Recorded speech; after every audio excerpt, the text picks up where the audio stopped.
Hello everybody, I hope you're doing well. Today we're going to learn a little bit more about the verb do. Well, the verb do because we sometimes use it as a verb and sometimes as an auxiliary. So we're going to learn a little bit about that in this lesson. So the first thing we gotta know is that do is an irregular verb. So we can find it as do in present tense, as did when it comes to past.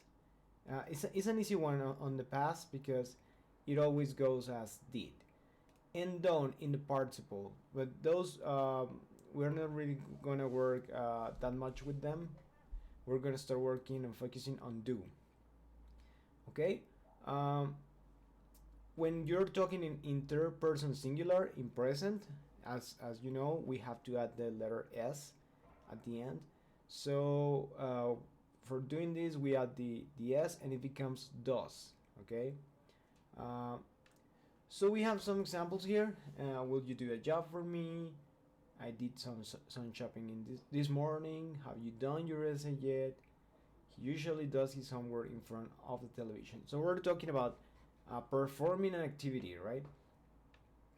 And so we have a lot of uses for it. We're going to start with the main verb. As I said, is perform or take part in an action. Okay, we sometimes get confused when we're using do and make, because in Spanish both of them will translate as hacer, right? But make usually is linked to a physical thing. It gives you a product, while doing it's not always like tangible. Okay, we'll see some examples of that.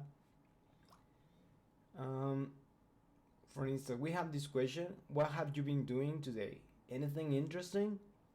So here is what activities have you been performing? What we don't know what the other person has done with its time, so that's why we use the verb do. Okay. There's nothing we can do except wait and see what happens.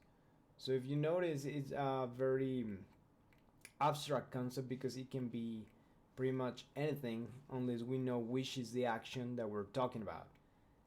Can I do anything to help? Okay. Then we can also use it as achieving or completing something, dealing with something.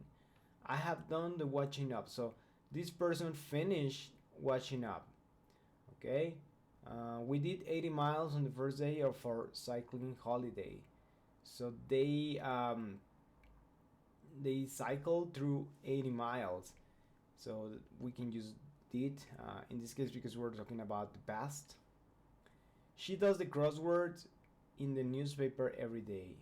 So this is an activity. She doesn't really make the whole crossword thing. She doesn't invent it. She just solves it. So that's why we use the word do. Okay? The person who created the crossword in the first place, the person from the newspaper, they could say make instead of do because they made it. They made the crosswords. Okay? Work for work. She has a lot of homework to do tonight, so it's a work she has to do. The same with homework. I will say that a student will do homework because you don't really create a homework, you don't invent it, so that's why we use do. A teacher may say make a homework because they create the activity in some cases, right? I'm going to do some work in the garden this weekend in the same way. We're talking about work. And when talking about professions or what somebody does in their life, we use the verb do, obviously. What does Jackie's brother do? He's an electrician. Okay.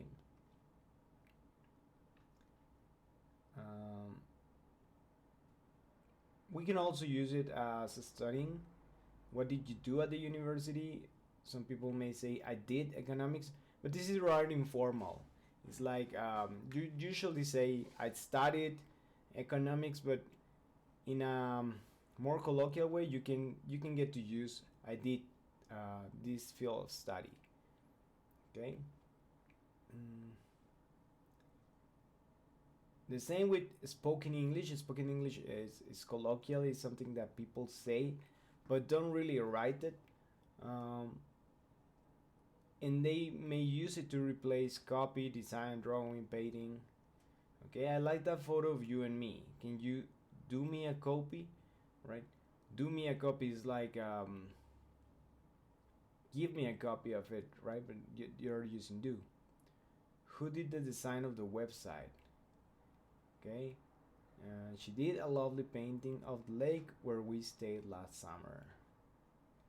Okay, so as I mentioned before, there is very often this confusion between using do or make, which most of the times we just have to think of if we're making a product, we're gonna use make. If it's an activity, we're gonna go for do. Okay, we can use it for cleaning or make something tidy. Um, the cleaner was doing my room when I came back. Once again, this is rather informal. It's more colloquial. Um, another use that is you will see more often is be enough or be acceptable. So we use the verb do as a main verb. What size bag do you need? A small one will do. This in Spanish would be like bastar or ser suficiente. In Spanish we will say that. That will do. It's like that will do the job. Okay. Mm. And then we have do as an auxiliary verb. Um, as other auxiliaries like be, do, or have, they have their own negative forms, and they help making questions and negatives. So we have do as a verb, but we also have do as an auxiliary. So in this case, we are negating the fact that we saw the concert. So the do in the past, in its verb, its form in the past, it becomes did, right? So we use I didn't see you at the concert the other night. This didn't doesn't really translate to anything in Spanish, but in English it's giving us a very important information. It's giving us that the sentence is in negative and that is in the past. So this is why the auxiliaries are very, very important when we're talking in English. Um, you need to learn this. Even when you cannot translate it, you have to learn it by heart, because otherwise you won't be able to talk in a native way. And they also help us making questions. So, do they open at 9 o'clock on weekdays?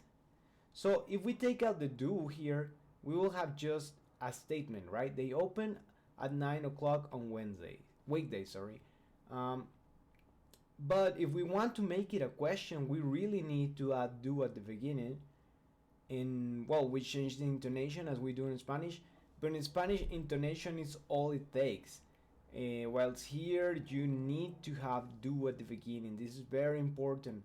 When we're learning English, we usually leave out the auxiliary at the beginning, and it's very important to remind ourselves that it has to be there.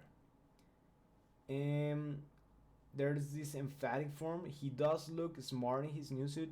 It's like you don't really need to say do in here. You could say he looks smart in his new suit, but you really want to make some emphasis here. It's like saying de verdad or sí se ve muy bien.